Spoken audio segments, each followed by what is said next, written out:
So last month, my Uncle Gary, who's always on the hunt for the next superfood ever since he bought a chia seed subscription, decided he was going to brew his own kombucha. He read somewhere that it would rejuvenate his gut flora, and apparently that was the final frontier his digestive system needed to conquer.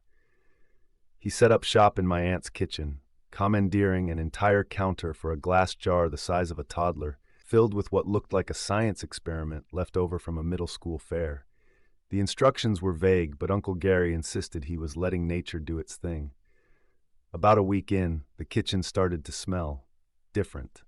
Not bad, exactly, but not good. Imagine if a gym sock wrote a memoir, and then you set that memoir on fire in your living room. We'd walk in, sniff, and immediately start blaming the dog. My aunt started lighting so many candles, I thought she'd converted to a new religion. Uncle Gary, meanwhile, would just grin and say, "That's the aroma of health," which, honestly, is the least convincing phrase I've ever heard. Things escalated quickly.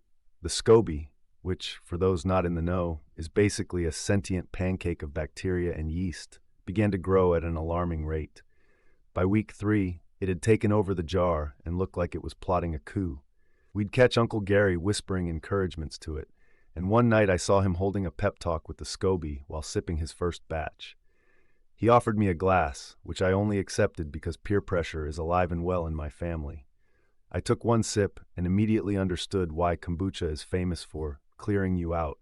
It was less a drink and more a declaration of war on my intestines.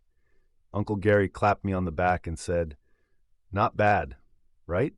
Honestly, with this stuff around, who even needs Febreze?"